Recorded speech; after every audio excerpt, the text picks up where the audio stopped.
Beijing is fast emerging as the world's new diplomatic capital. Within hours, two key U.S. partners, Spain and United Arab Emirates, lined up for high-level talks with Xi Jinping. The message is unmistakable. As tensions with the United States rise, global powers are recalibrating, and China is at the center of it. For Pedro Sánchez, this is more than a routine visit. After rejecting U.S. military requests and facing trade threats from Donald Trump, Madrid is now doubling down on Beijing.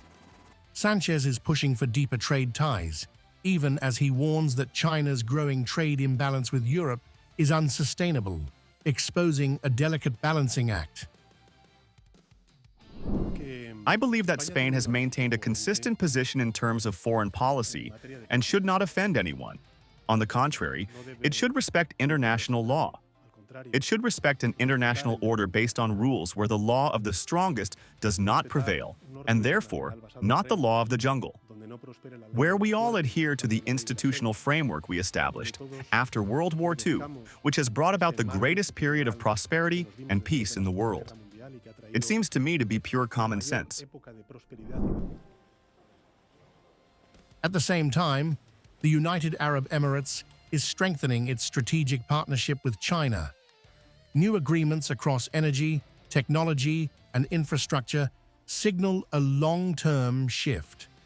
As the Middle East conflict intensifies, Gulf powers are hedging, expanding ties with Beijing while uncertainty grows around U.S. security guarantees. We should strengthen communication, consolidate mutual trust, cooperate closely, oppose the world's retrogression to the law of the jungle, and jointly safeguard genuine multilateralism and global peace and development.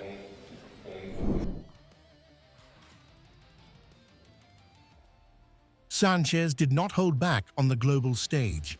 Calling for respect for international law, he directly criticized actions in the Middle East, pointing to violations by Israel and an illegal response from Iran. His remarks underline a widening divide, where U.S. allies are no longer aligned on war, legality, or global order.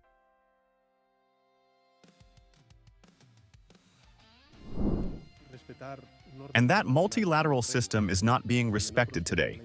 Today, international legality is being trampled upon, and not only that, but those of us who raise our voices against those governments that are violating international law find ourselves, contradictorily and paradoxically, subjected to threats from those countries.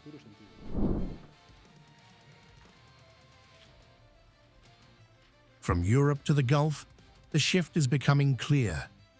Nations are diversifying alliances, reducing dependence on Washington, and engaging China as both economic partner and diplomatic broker. As Beijing hosts leaders from across continents, a new global reality is taking shape, one where power is no longer singular, but shared, contested, and rapidly evolving.